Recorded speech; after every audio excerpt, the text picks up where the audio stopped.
जानिय तबहि जीव जग जागा, जब सब विषय विलास विरागा। सारे विषयों से, सारी विलासिताओं से जिसको विराग हो गया, जिसको विरक्ति हो गई, अब अनुरक्ति बची नहीं उसके जीवन में कहीं। जानिए तब ही जीव जब जागा, तब वो जगा हुआ है। इसलिए जो जगे हुए हैं वो सोए हुए को जगाते हैं। जग जा उठ, उठ जाग मुसाफिर भोर भई, अब रैन कहा जो सोवत है। ए जाग, नहीं जगने वाले को भगवान भी जगाते हैं।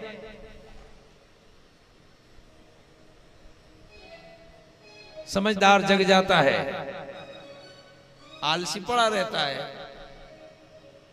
बच्चे को नहीं माता पिता जगाते, हे जग जा, 8 बज गई, कब तक सोएगा। हमने तो बड़े बड़े सोने वाले महाधुरंधरों को देखा, ऐसे ऐसे बड़े वीर बहादुर जो सोने में महारत हासिल, जिनको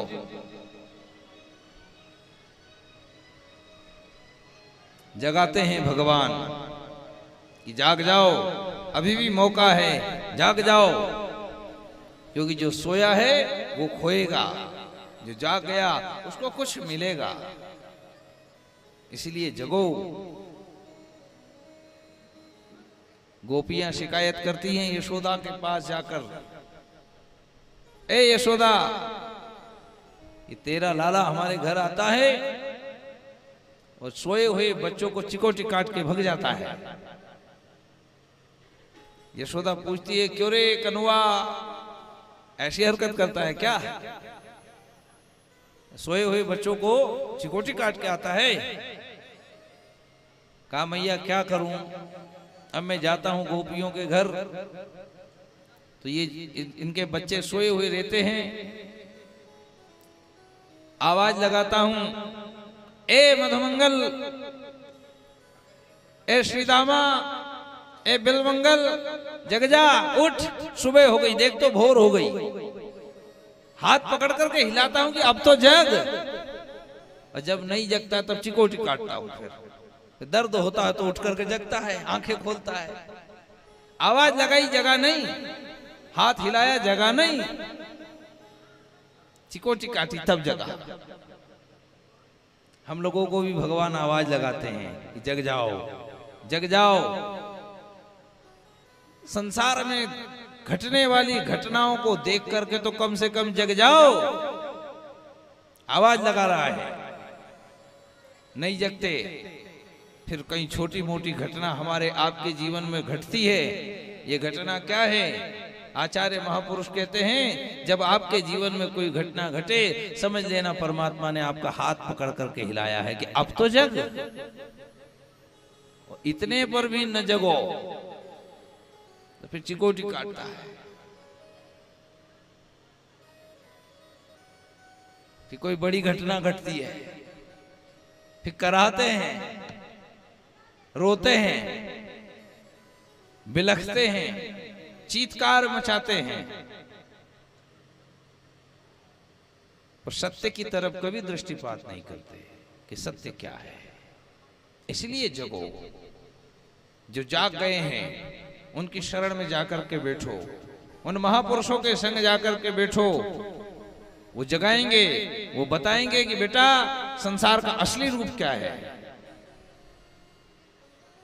हकीकत क्या है, ये देख जरा। जो दिखाई पड़ रहा है वो है नहीं, और जो है वो दिख नहीं रहा है। यही तो खेल है। हम तो जो दिखाई पड़ रहा है उसको हकीकत मान रहे हैं, तो ये हकीकत नहीं है, हकीकत कुछ और है। हकीकत तो पर्दे के पीछे है। हम तो पर्दे के आगे वाला स्टेज का दृश्य देख रहे हैं कि ये स्टेज पे ये हो रहा है। पर्दे के पीछे हकीकत है भाई। अरे आपने रामलीला देखी होगी।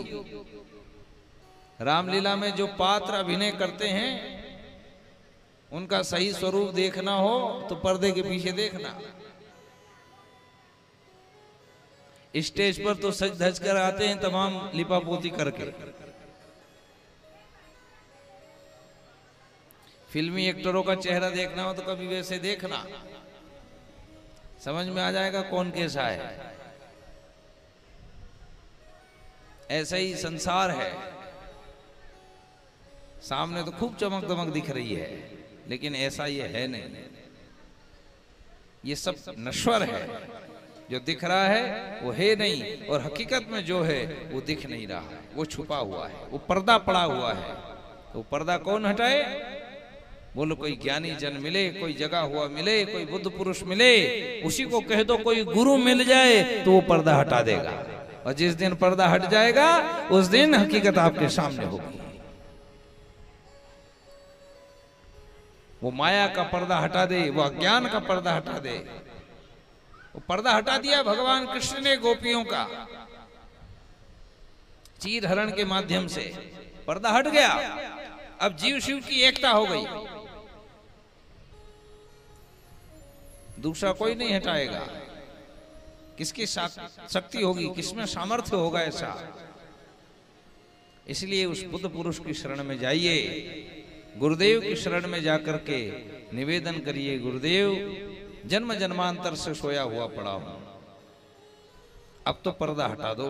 अब तो जो सर्वत्र में व्याप्त है उस सत्य का दर्शन करा दो, जो सब में है, सब जगह है, जो सर्वकाल में है, सब देश में है, जो एक देशी नहीं, एक काली नहीं, एक पक्षी नहीं, जो सब में है, उसको दिखा दो।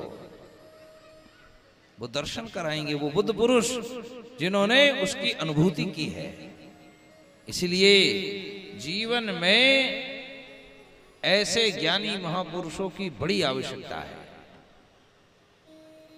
बुद्ध पुरुष की बड़ी आवश्यकता है, गुरु की बहुत आवश्यकता है। इसलिए गुरु बनाइए कि वो आपको जगा दे, वो भेद मिटा दे,